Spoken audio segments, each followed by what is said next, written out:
Hey, so we've got Luke here. First of all, let me introduce you, Luke. You've worked with Tower since you were probably like 10 years old. Um, and your prime role for many, many years, you're our software development manager now, which is fantastic. But prior to that, your role was going out and installing systems in retail businesses across a range of retail sectors. Yeah, so I did installations for Tower for I think at least 15 years. Yep. So there were plenty of businesses I went into across the country and across abroad in New Zealand as well. Yeah. So So yeah, you're here to totally. bring that kind of retail installation and training experience. We've also got Michael. Now, Michael, you've been with Tower for Nearly 9. nearly 9 years, and you joined straight from retail, and you had an interesting situation with retail. You worked in retail, but also you were a part owner in a retail business, and so you bring that retail knowledge and experience with a retailer's hat on. That's right. Yeah. I understood everything from, just training junior staff to serving customers to having to get a grasp on the management side of things, appreciating time as an owner, Yeah. and, trying to make your business as efficient as possible. So understanding that for my own business, helping bring that to other businesses. Yeah. I've owned retail businesses since 1996. And so I've got kind of that hat on as well. What I wanted to talk about today was artificial intelligence and in the context of, in a real sense, what does it mean to retailers today? We're recording this early in April 2025. A lot has changed rapidly over the last few months, the last few weeks, and the last 24 hours. And one of the things I think small business retailers grapple with is when they hear about AI, they think about what does that mean for me? How does that play out for me in my business? So let's start with you, Luke, and thinking about your experience in training retailers, knowing what we've got in our tower software today in terms of AI, what impact do you think it can have in a retail business? I think it had considerable impact. The key things with AI is data integrity. So data integrity has always been a problem for sites to make sure they've got the right information and it's accurate so they can report on it.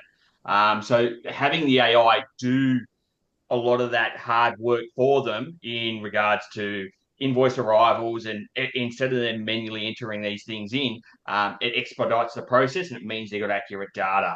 We're also looking at things like descriptions for stock items. So that way they've got SEO compliant descriptions for their websites. These are all things that can really help and enhance their business and drive traffic to their store. So you talked there about invoice arrivals, for example.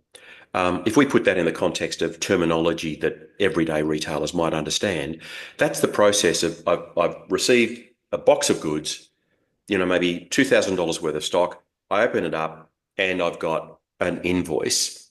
Now, typically I can get a PDF of that invoice. What you're talking about, I think, is the ability to take that PDF invoice and have retailer, our point of sale software, read that and load it into the software. Yeah, that's right. So it can analyze it and input and update all those quantities instead of you manually keying that information in.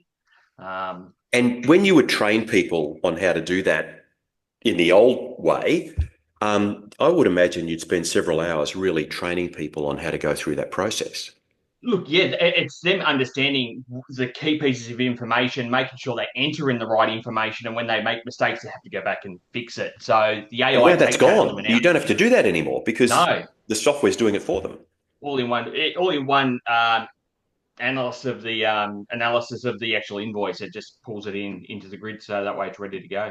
Yeah. So, Michael, from your point of view, thinking about your time on the shop floor, because you would have spent time, you know, getting stock in Did and we and spend time? also doing it kind of entering stuff manually and mistakes being made, what impact do you think it can have on a local retail business? Time saving is going to be the best part about it. A $2,000 order could easily be 60, 80 lines, depending on the quantity of the product. And that is just hours of work. I'd set aside 2 hours in the back room just to do that so I couldn't be disturbed to get it done. And you get disturbed, it turns into a 4 hour job. And that's 4 hours of me not being on the shop floor putting the product out. It's just me doing data entry. Right. So that was going to be my question. You've saved now the 2 hours of time. You put that time into the shop floor. And what happens when you're on the shop floor? Oh, I'm selling products. I'm talking to the customers. I'm seeing more. Another benefit of it is, I don't necessarily will have to have more staff on purely to address the fact that I can't be on the shop floor. Yep. So businesses can look at the time saving from both their own personal time, but then also from a wages perspective, it is going to save time.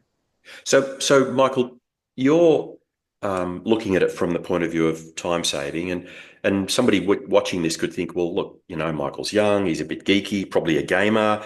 Wow. So tech is very much into. The Mhm. beard's a giveaway. Yeah. Tech is very much into. I'm none of those things. How how am I going to see it as a non-tech person? Is it really going to help me in my business? Well, as Luke says, the data entry becomes more accurate. It means you're finding the right products. Um, Instead of you spending those hours, it's a sixth of the time or even less. It might only take 5 minutes to enter a 2-page, 80-line invoice.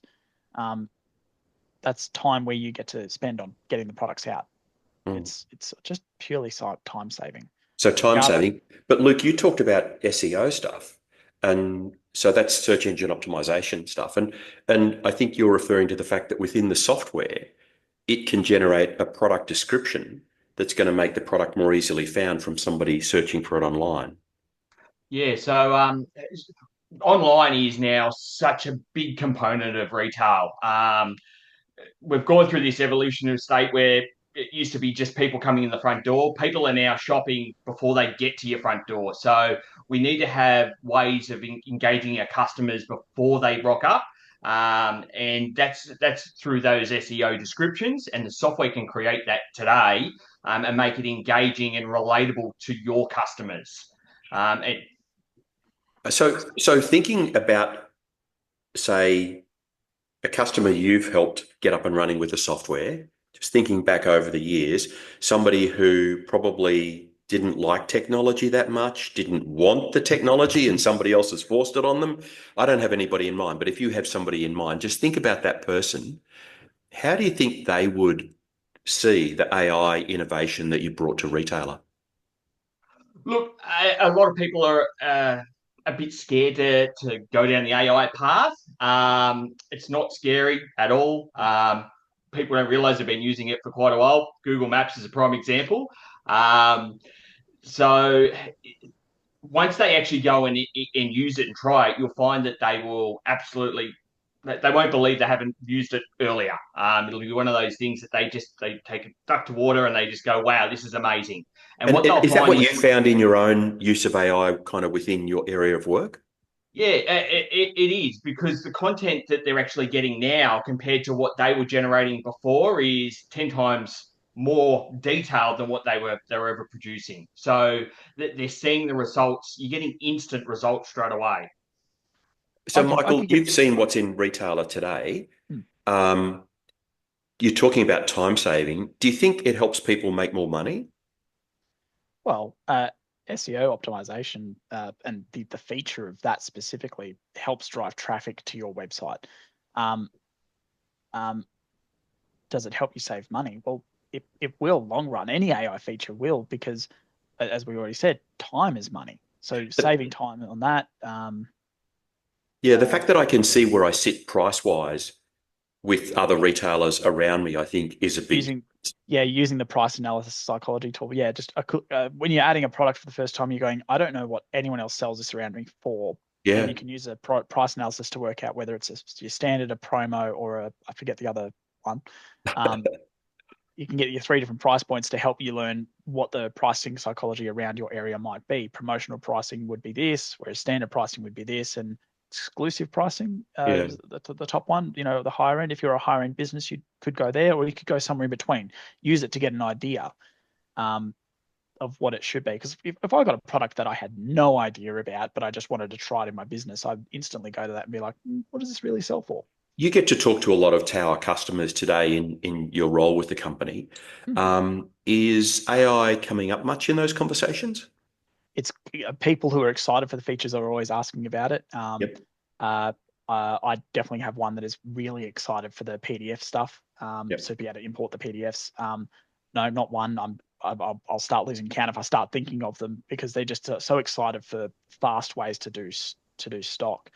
An example, it's a customer 3 years ago knew it couldn't be done, but started converting them in their own manual method. The fact that it's now built in means that they don't have to go to a third party, Yep. convert data, then import it again. They can just go straight to retailer, import, bang, done. And so, Luke, with that PDF import of invoices, Yep. you oversaw within your team, you oversaw the testing of this.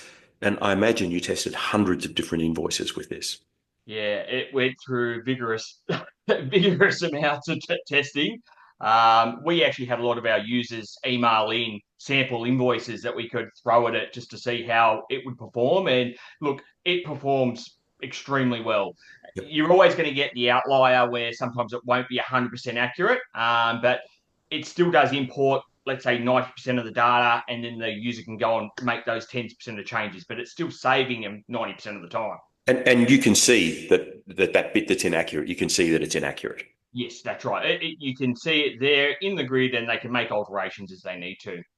So this is probably my last question for you, Luke. People who are concerned about AI, and they're concerned about the kind of, I guess, the science fiction story of how AI can make a lot of mistakes, and can get ahead of itself, and I lose control of my business.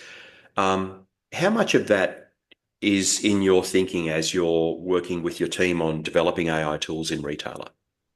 Look, it's it's fairly tight restricted with the AI platforms that we use. So we use OpenAI and Google Gemini, and they've got safeguards in place to basically protect the user. There's restrictions on your account settings, so that way you can tell it not to use your data for training their models. And these are all things that we would recommend, so that way your data is your own and you own it still. Yep. So yeah, I wouldn't be scared of the AI. You'll find that all devices and platforms and apps you're going to find, they're all evolving with an element of AI in there, whether or not it's front facing, or it could also be behind the scenes in the app internally, in its mechanics. And related to that is the whole thing of um, uh, years ago, we were probably worried about what impact fax machines were going to have in businesses, or what mobile phones were going to be like when they first came out, and then they just became so widely used. And I think that's the same with AI, except AI is going to evolve much faster than those technologies. Mm. Michael, from your point of view, thinking really as much as you can from a retailer perspective, oh no, look, AI is way off. I don't need to use it in my business. What would you say to somebody who's thinking that? You're missing an opportunity on money saving exercises, and the power of AI is amazing. A personal experience I have is I was once told, when try to be creative and think about descriptions for products. I'm not a creative person, but I can now simply just go into the software and say, write a blog post about this product. Here's a little bit of information, and my creativity skill is still zero, but the result is there. Um, that's if I was still running the business and was in control of the website, I'd be so excited to use that today, because it's going to be an amazing thing for me personally. So from a retail perspective, I'm looking at this and going, Mark, and Luke, you've saved me, Yeah. because I can now get better content out there, which is going to help drive traffic, I and I still mean, have full control over that. I and can with still what you change it. mentioned, you could the software from within the software using AI Mm. tools you can point it to a product. It can in seconds generate a 300 or 400 word blog post in Mm. Aussie English, and then you can make sure you've given it the right prompt in terms of the tone, whether it's a calm tone or a happy tone or a joyful tone. Yeah, It's pretty you've amazing. full control over the prompt, whether it's just the simple word describe, or describe as a person, or generate. I like putting in the words, generate an excellent SEO description for this product. Um, and it works very operatively on the word excellent. I've tried good, and then I went, good didn't do well. It generated like the same phrase 3 times, and I only want to see that once. So I went, let's change operative from good to excellent, and it was like, oh, so Yeah. much better. Um, it, it's beautiful, and it's just a little control, a test, and I like the result. And if I don't like the result, I can change the prompt per product or just go with the overall prompt for everything. Yep. The tools are amazing. All right, Luke, any final words? No, the only thing I would say is like having the tools in the software means that they're focused on our software and they're not external. So by integrating them directly, they're trained on our software and they know what to do. You wouldn't get a mechanic to bake you a cake because they're not trained. That's probably my best example. Look, that's a good example. Michael, any final words for you? I I can't wait to see people start using it. It's going to be the best time Yeah. saver. Um, I'd reinforce what Luke said. The fact that Tower has delivered AI tools within the software is differentiating. I think it's very exciting, and I think it's also exciting the fact that we're on this journey. You know, we're on the racetrack and we're delivering. And yeah, I know internally we're looking at what's next, which is also pretty exciting. All right, thanks, guys. Thank you.